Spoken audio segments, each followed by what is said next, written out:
Alright, kita teruskan perkongsian kita pada pagi ini dengan tajuk yang seterusnya. Teknik belajar terbaik di dunia. Okay, so di belakang saya ada satu piramid, iaitu piramid pembelajaran, learning pyramid. Piramid ini menunjukkan kepada kita antara kaedah-kaedah belajar yang biasa kita gunakan, yang diambil daripada sumber National Training Laboratories. Satu kajian menunjukkan bahawa setiap kaedah yang kita guna tu berapa peratus keberkesanannya ataupun average student retention rate. Okey, jom kita cuba lihat apa yang kita boleh ambil ataupun apa yang kita boleh keluarkan daripada piramid ini untuk kita dapatkan satu teknik yang paling power, yang terbaik, yang semua orang boleh apply, yang paling berkesan dan sangat-sangat efektif. Bahkan teknik ini disebut, dinyatakan dalam Al-Quran. InsyaAllah lepas ni saya kongsikan. Jom kita tengok. Learning pyramid ni menunjukkan bahawa kaedah yang paling atas yang sedikit keberkesan, bukan tak berkesan, kurang berkesan, dan yang paling bawah yang paling berkesan. Okey, cuba kita tengok. Yang pertama, reading, membaca. Teknik yang biasa kita guna, yang memang kita guna setiap hari kita guna. Mostly student memang guna teknik ni. Dan duka cita dimaklumkan bahawa teknik yang biasa kita gunakan itulah yang paling kurang berkesan. 10% sahaja kadar keberkesanannya ataupun retention rate. 10%. Yang kedua, pernah dengar visual? Okey, visual jatuh kepada kategori kedua yang kita bincangkan tadi. Bukan tak berkesan, 2 kali ganda lebih power daripada kaedah membaca. Maksudnya kaedah yang kedua, audio visual. Audio ni maksudnya kita tambahkan dengan elemen auditory, iaitu elemen bunyi, ditambah dengan visual, gambar, image, menjadikan teknik ni ranking yang kedua selepas reading. Kedua daripada kurang berkesan. Bukan kurang berkesan, dia berkesan sebenarnya 2 kali ganda daripada reading. Lebih baiklah daripada membaca semata-mata. Ditambah dengan visual, menjadikannya 2 kali ganda lebih power daripada sekadar membaca. Itu yang kita bincangkan tadi. Power, tapi belum cukup power, belum lagi paling power. Dan seterusnya kalau kita tengok ada discussion, mungkin masuk bawah kategori study group dan sebagainya. That's why kita kena ada team belajar, kita kena ada kumpulan belajar, kita kena ada perbincangan dengan guru, dengan kawan-kawan dan sebagainya. Discussion 50%. Kita tak nak ambil yang tengah-tengah ni, kita nak tengok yang paling power. Lepas discussion, practical ni kita buat apa yang kita belajar, kita amalkan, practice by doing. Yes, practical lebih tinggi 75%, sebab bila kita buat kita akan ingat. Yes. Tapi yang kita nak fokus pada bahagian terakhir perkongsian kita pada hari ini ialah yang paling power, berada pada ranking, bukan ranking bawah ya, ranking terbesar dalam kategori learning pyramid ni, iaitu teach others. Ajarkan orang lain. Bahasa mudah kita adalah sharing. Kita berkongsi, kita mengajar apa yang kita belajar. Ini dia, the most powerful technique in the world. Teknik belajar paling power di dunia adalah mengajar. Untuk pengetahuan anda, kadar keberkesanannya adalah 90%. Yes, 9 kali ganda daripada membaca dan beberapa kali ganda lebih hebat daripada visual. Visual tadi sudah cukup power, tapi ini jauh lebih power. So bagaimana kita nak gunakan kaedah teach others? Simple sahaja. Konsepnya adalah berkongsi apa yang kita belajar kita kongsikan kepada orang lain. Apa sahaja benda baru yang kita tahu, terus kita share kepada orang lain. Even orang tu tak ramai, kita tak perlulah sehingga nak kumpulkan satu kelas, satu dewan seminar, satu lecture hall, semua pelajar-pelajar ataupun semua classmate kita untuk kita ajarkan mereka. Bukan begitu. Simple saja, mungkin kita boleh share dengan roommate kita, best friend kita, seorang sahaja sudah cukup. Asalkan kita keluarkan balik, kita share balik, kita kongsikan balik, kita teach others apa yang kita belajar. Itulah teknik yang paling power. Dan ini sebenarnya rahsia kenapa lecturer kita, kenapa tutor kita, kenapa cikgu-cikgu kita pandai. Cuba tengok. Adakah cikgu kita sentiasa study, buat revision? Adakah dia sentiasa membaca? Setiap hari dia buat ulang kaji? Tak. Rahsia cikgu jadi pakar dalam subjeknya adalah mengajar. Bila setiap hari dia mengajar, apa yang diajarkan menyebabkan dia jadi lebih powerful. Dan kalau kita nak sampai level itu, kita perlu bermula dengan berkongsi dan terus berkongsi. Apa yang anda dapat pada hari ini, kongsikan kepada orang lain. Apa yang anda belajar dengan lecturer anda benda baru, kongsikan. Walaupun mungkin tidak satu batch, satu bidang, satu field yang sama. Okay? Berkongsi, ajarkan. Kalau anda boleh ajarkan kepada peringkat yang lebih bawah, contohnya anda sebagai abang, kakak ajar kepada adik level-level yang rendah, benda-benda yang complicated, itu menunjukkan bahawa anda faham apa yang anda belajar. Bila anda berjaya translate kepada bahasa yang mudah. Yes, cabaran untuk mengajar ini bukan senang, tapi bila anda mampu buat itu, bukti bahawa anda sudah menguasai apa yang anda belajar. Tapi anda tak boleh terus skip kepada teknik yang terakhir. Dia kena lalu mengikut flow. Sebab bila nak mengajar, kenalah belajar dulu, kenalah membaca dulu. Walaupun kurang berkesan, perlu membaca. Cuma untuk menjadikannya lebih berkesan, lebih efektif, ini step yang terakhir. Ajarkan kepada orang lain apa yang anda belajar. Dan benda ini dinyatakan dalam Al-Quran, dalam surah, bukan dalam surah, dalam setiap surah bahkan. Dalam Al-Quran banyak perkataan yang digunakan adalah kul. Kul ni bermaksud katakanlah. Kul huwallahu ahad, kul a'udzu birabbil falaq, kul a'udzu birabbin nas. Setiap perkataan tu menggunakan kul, maksudnya katakanlah, ajarkanlah. Ini sebenarnya kaedah Nabi kita Muhammad SAW. Nabi kita menggunakan kaedah mengajar. Cara belajar Nabi adalah mengajar. Nabi dapat wahyu, Nabi ajarkan kepada kita. Yes, ini rahsianya. Untuk pandai, kita kena mengajar sebenarnya. Cool, katakanlah, kongsikanlah kepada orang lain. Okay. Even kalau kita tengok dalam surah Al-Alaq, Iqra, banyak rahsia belajar daripada surah ni. Iqra, yes, baca. Tapi dalam surah yang sama ada perkataan Allama. Allamal insan, ajarkan. Yes, Allama ni mengajar, ajar. Itu rahsianya adalah dengan cara kita berkongsi. Sebab bila kita mengajar, yang pertama kita kena kuasai, kita kena fahami, kita kena ingat apa yang kita dah belajar, kita kena hadam dahulu.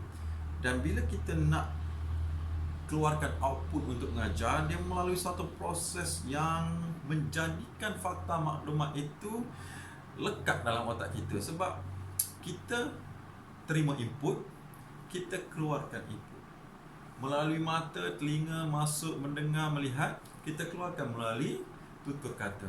Dia macam satu proses yang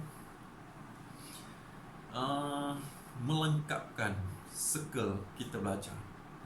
Okay, so InsyaAllah siapa-siapa yang tak pernah try benda ni, saya harapkan anda jadikan ni satu kaedah belajar anda, salah satu kaedah yang tidak boleh miss, tidak dapat tidak untuk pandai. Ini caranya. untuk mahir sesuatu subjek, untuk mahir sesuatu pelajaran, untuk jadi pakar sesuatu bidang yang anda ingin kuasai, tolong kongsikan, tolong ajarkan kepada sesiapa sahaja, sahabat-sahabat mungkin, rakan-rakan anda, ataupun sesiapa yang ada di kalangan anda semua. Alright, okay, jelas? Pagi, jom kita teruskan. Alright, jadi semua ni kalau boleh kita amalkan semualah, tapi untuk yang lebih baik kita jangan miss yang terakhir ni, yang kadar keberkesanannya paling tinggi, iaitu 90% teach others.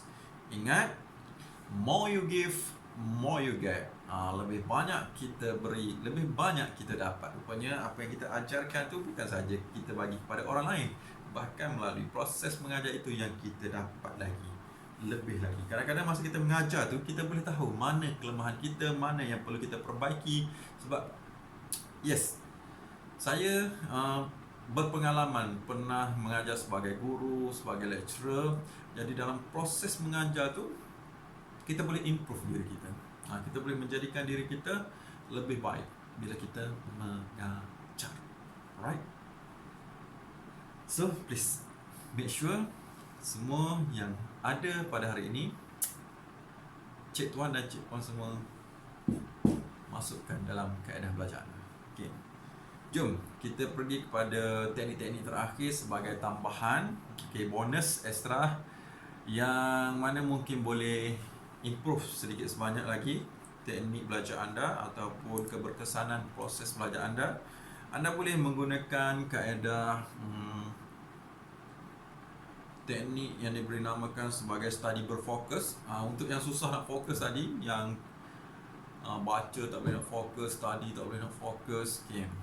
Sebab antara kesilapan utama kita bila belajar, mostly student ni, kita sebagai pelajar suka buka buku dan terus baca. Buka buku dan baca, buka buku dan baca. Itu antara kesilapan utama, sebab kadang-kadang kita tak tahu apa yang kita nak baca. Kita baca tapi tak masuk pun sebenarnya. Tak masuk dalam kepala kita, dalam otak kita. Okay. Kita hanya sekadar baca, masuk telinga kanan, keluar telinga kiri, ataupun masuk telinga kanan terus terpantul. Alright, so macam mana nak buat study berfokus? Masalah utama kita tadi, working memory kita susah nak fokus, mudah hilang fokus dengan distraction. So caranya study berfokus. Okay, teknik study berfokus ni kita menggunakan persoalan. Maksud saya, jangan kita terus baca buku, kita tengok dulu soalan-soalan yang berkaitan dengan apa yang kita nak baca. Contoh, katakanlah kita nak study tajuk bab 7. Jadi kita kaji dahulu, kita tengok dulu dalam buku-buku soalan ataupun past year's question dan sebagainya, mungkin soalan-soalan SEM lepas ke, tentang tajuk tersebut. Jadi bila kita nak study tajuk tersebut, kita dah ada overview, kita dah ada sedikit gambaran apa yang biasa ditanya tentang tajuk tersebut. Okey, bila kita dah tengok soalan-soalan ni, inilah sebenarnya apa yang kita nak dapatkan jawapan daripada tajuk tadi. Maksud saya, step pertama nak baca, nak study, nak belajar, bukan terus buka buku, tengok soalan berkaitan dengan apa yang kita nak baca. Okay. So bila dah tengok soalan, itulah elemen-elemen yang kita nak jawab. Nanti bila kita dah study, nanti kita akan jumpa jawapan yang menjawab kepada persoalan-persoalan. Dan sebenarnya jawapan yang kita jumpa inilah yang kita akan guna semasa kita menjawab exam. Okay. Itulah yang dinamakan study berfokus. Kita dapat apa yang kita nak on the spot. Bukannya kita terus baca semua benda, last kali kita tak dapat apa-apa. Alright. So study berfokus, mulakan dengan ask questions. Okay, baca soalan-soalan yang berkaitan, lepas tu barulah baca tajuk yang kita target tadi. Okay, boleh? Pagi. Jom sedikit lagi untuk bahagian yang terakhir sebagai rumusan. Selain daripada kaedah-kaedah yang kita kongsikan tadi, kaedah visual, kaedah teach others, kaedah study break dan sebagainya, sebagai tambahan untuk waktu kita belajar ataupun masa yang terbaik untuk kita study. Okay? Sebab antara kesilapan seorang pelajar, kita suka study waktu malam. Okay? Mengikut kajian terhadap otak manusia, waktu yang terbaik untuk belajar bukanlah waktu malam. Okay? Sebab otak kita berfungsi paling minimum, paling rendah pada waktu malam. Kita bahagikan waktu seharian kepada 3 bahagian, iaitu waktu pagi, waktu tengah hari dan waktu malam. Untuk pengetahuan anda, waktu malam lah adalah yang paling sedikit percentage brain function kita. Tengok ni, rekod ini sebenarnya dibuat pada waktu malam. So otak saya pun dah low bateri. Dia macam kita menggunakan bateri telefon lah. Bateri telefon ni kalau 0% hingga 100%, yang manakah yang kita suka guna? Kosong tak cakap lah, dah mati. Katakanlah 5% dengan 100%. Of course kita suka guna yang 100% sebab tahan lama. Dia macam semua apps kita boleh buka, macam-macam benda yang kita boleh view di telefon tu tanpa mengalami sebaran bateri low. Tapi bila 5% ni baru nak buka, terus auto off. Okey. Begitulah juga otak kita. Otak kita ni, untuk pengetahuan anda semua, brain function level 100%. Otak berfungsi 100% pada waktu pagi. Bila waktu pagi tu?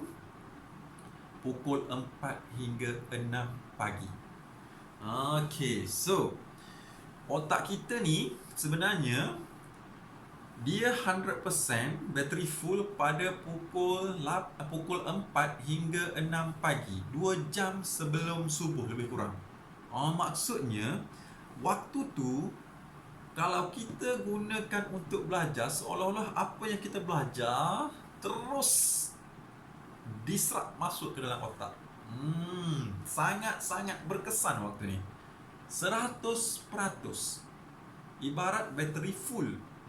Betapa bestnya kita guna telefon, begitulah bestnya kalau kita guna otak untuk belajar. The problem is kita susah sangat nak study waktu pagi, susah nak bangun pagi. So ingat rahsia tadi, pagi ni adalah waktu yang powerful. Sebab itulah kita dah sebut pagi. Supaya bertenaga, supaya rasa lebih energetik. Waktu pagi ni otak fresh, waktu pagi ni otak kita berfungsi 100%. So why not, instead of kita berjaga malam sampai lewat malam pukul 12, pukul 1, kita bangun awal. Nak tahu apa bezanya?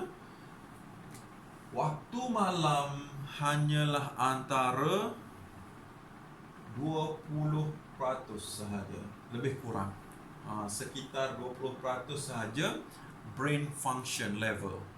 Tapi waktu pagi adalah 100%. Perbezaan 5 kali ganda.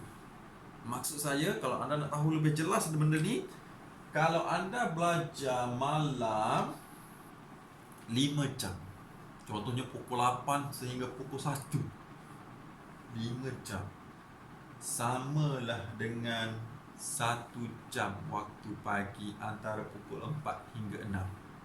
1 jam di sini menyamai 5 jam waktu malam. Itulah yang dinamakan study smart. So, untuk pastikan benda ni anda betul-betul grab, dapatkan peluang ni, make sure bangun awal. Syarat nak bangun awal, tidur awal lah. Kalau boleh sebelum pukul 12, bolehlah nak bangun pukul 4, pukul 5. Okey, saya nak berkongsi pengalaman saya sendiri. Okey, sewaktu saya menduduki peperiksaan SPM, dalam tempoh lebih kurang 2 tahun tu, tingkatan 4, tingkatan 5, saya tak pernah merasai A untuk subjek kritikal. Saya dah cakap tadi, saya ni adalah orang logical matematik. Saya suka subjek matematik. Saya boleh score subjek matematik, boleh A plus tanpa masalah. Tapi untuk subjek kritikal, subjek fakta seperti bio, fizik, kimia, saya tak dapat skor A sepanjang 2 tahun. Sehingga kan trial pun saya tak pernah dapat A lagi. Tak dapat merasa A. Sehinggalah SPM sebenar, sebulan sebelum peperiksaan sebenar, selepas daripada trial, saya terbangun pukul 4 pagi. Okey, terbangun dan terbaca buku. Bila terbaca buku masa tu, saya jadi understand. Secara tak sengaja, rasa macam apa yang saya belajar tu sangat-sangat mudah. Sangat-sangat tak ada masalah. Yang selama ni saya rasa macam sangat kritikal, sangat complicated. Tapi bila saya terbuka waktu pagi, buku tu menyebabkan sangat-sangat mudah untuk dihadap. Dan saya praktikkan belajar pada waktu sebelum subuh 2 jam. Dalam tempoh masa sebulan, apa yang berlaku, exam sebenar SPM, saya masih lagi tak dapat A. Sebab saya dapat A plus untuk ketiga-tiga subjek tadi. Bukan A, tapi A plus. Yang tak pernah dapat A, akhirnya dapat A plus untuk 3 subjek kritikal yang bagi saya susah lah waktu tu. Okay, so saya nak anda sendiri rasai benda ni. Apa yang anda perlu buat, tak perlulah tiba-tiba bangun pukul 4 pagi. Anda boleh cuba sedikit demi sedikit. Mungkin boleh bangun setengah jam sebelum subuh, ataupun 1 jam. Boleh start pukul 5.30, pukul 5, dan upgrade benda tu sedikit demi sedikit. Kalau tak mampu 2 jam, start dengan 1 jam sebelum subuh. Kalau tak boleh 1 jam, cuba setengah jam. Tak boleh juga setengah jam, ambil 15 minit. Sebab setiap 1 jam, 15 minit, setengah jam, 5 kali ganda berbanding waktu malam. Okay? Rugi kalau kita lepaskan peluang ni. Jadi gunakan dengan sebaiknya. Ambil manfaat, ambil peluang ni. Kalau tak mampu juga 15 minit, ambillah 5 minit. 5 minit tu macam teruk sangat tu. Okay.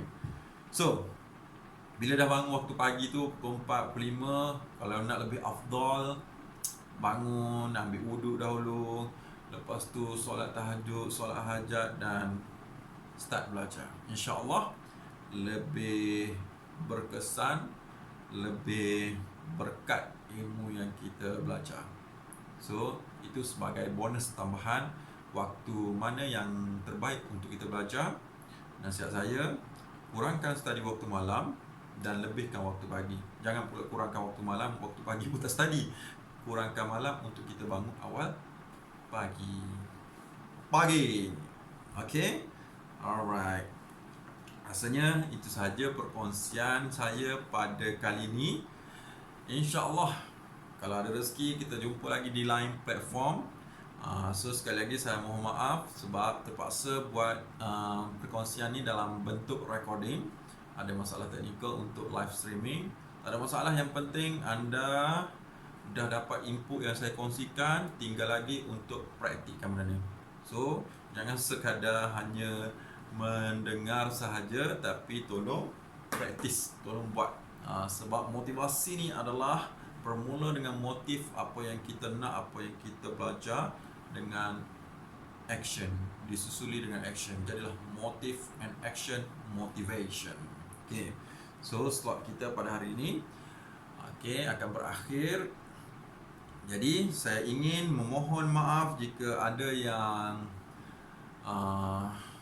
terlanjur kata, tersalah bicara. Semoga kita semua dapat manfaat yang sebaiknya, InsyaAllah. Dan untuk menjadikan apa yang saya kongsikan hari ini lebih lagi berkat. Tolong kalau boleh je like dan subscribe channel ni. InsyaAllah channel ni sebenarnya lama dah tak buka, tapi kita buka ni untuk perkongsian pada hari ni. Jadi ringan-ringankan tangan untuk like, comment, and yang paling penting subscribe. Lebih ramai subscribe, lebih mudah untuk kita buat live streaming nanti. Okay? So, itu saja dahulu untuk kali ini. Kalau ada apa-apa soalan, boleh tanya di ruang komen. Saya sedang menonton bersama anda juga video ni. So, insyaAllah saya cuba jawab setiap persoalan yang dilontarkan di setiap komen di bawah. So, boleh bagi feedback ataupun komen jika ada apa-apa kemusykilan yang ataupun isu-isu yang berbangkit yang ingin kita huraikan lebih lanjut lagi. Okey, rasanya itu sahaja dahulu. Sekali lagi saya ucapkan ribuan terima kasih kepada penganjur kita, iaitu Unit Counselling dan juga Unit Counselling dan Kelab PRS KPTM Bangi. Okey, tahniah kepada pelajar-pelajar, audiens yang terdiri daripada student KPTM Bangi dan yang lain turut serta bersama kita pada hari ini. Okey, kita ucapkan tahniah semuanya. InsyaAllah ada rezeki. Kita jumpa di lain hari dan di lain waktu, mungkin di lain platform pula. Dan sekadar itu sahaja dahulu. Saya Sir MJ, pengasas Seminar Gegar Otak, dengan lafaz wabillahi taufiq wal hidayah. Assalamualaikum warahmatullahi wabarakatuh. Pagi.